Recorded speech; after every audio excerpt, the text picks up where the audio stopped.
పూరా లోకల్.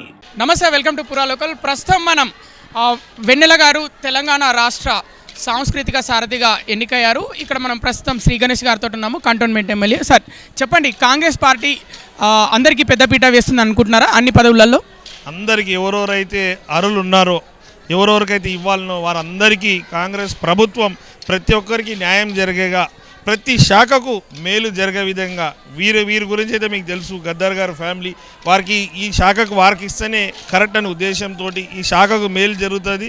ఈ ఎవరైతే కళా బృందాలు ఉందో వాళ్ళందరికీ మేలయ్యే విధంగా వారిని చూస్ చేసుకోవడం చాలా సంతోషకరం.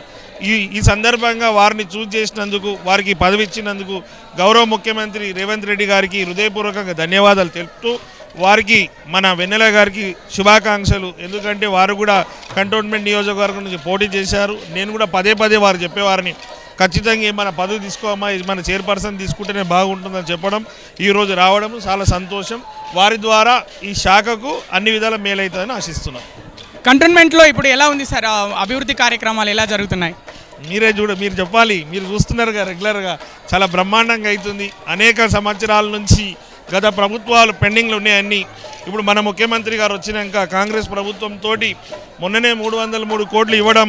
ఎన్నో సంవత్సరాల నుంచి మాకు నీటి కష్టాలు ఉండే. జిహెచ్ఎంసీ లిమిట్స్లో రోజు ఇడిసి రోజు నీళ్ళు వస్తే మాకు 5-6 రోజులకు నీళ్ళు వచ్చేది. అలాంటిది ఇప్పుడు రోజు ఇడిసి రోజు మాకు నీళ్ళు వస్తుంది. అన్ని విధంగా ఎక్కడ చూసుకున్నా కూడా బ్రహ్మాండమైన డెవలప్మెంట్ అవుతుంది. ఈరోజు కూడా యూపీఎస్సీ సెంటర్లకు విజిట్ చేశాము, బస్తీ దవాఖానాలు విజిట్ చేశాము, అన్ని స్కూల్స్కి విజిట్ చేశాము. మీకు కూడా తెలుసు, మొన్న కూడా డైట్ గురించి కూడా సీఎం గారు ఈ రెసిడెన్షియల్ స్కూల్స్లో కూడా బిల్లులు ఎక్కువ ఇవ్వడం, అమౌంట్ కూడా దాంట్లో కూడా మంచి డైట్ రావడం, ఎక్కడ చూసినా కూడా మేలవుతుంది. కాబట్టి ఈరోజు కాంగ్రెస్ ప్రభుత్వంతో యావత్ తెలంగాణ ప్రజలు సంతోషంగా ఉన్నారు. బాధపడేది ఓన్లీ బీఆర్ఎస్ వాళ్ళు, బీజేపీ వాళ్ళు.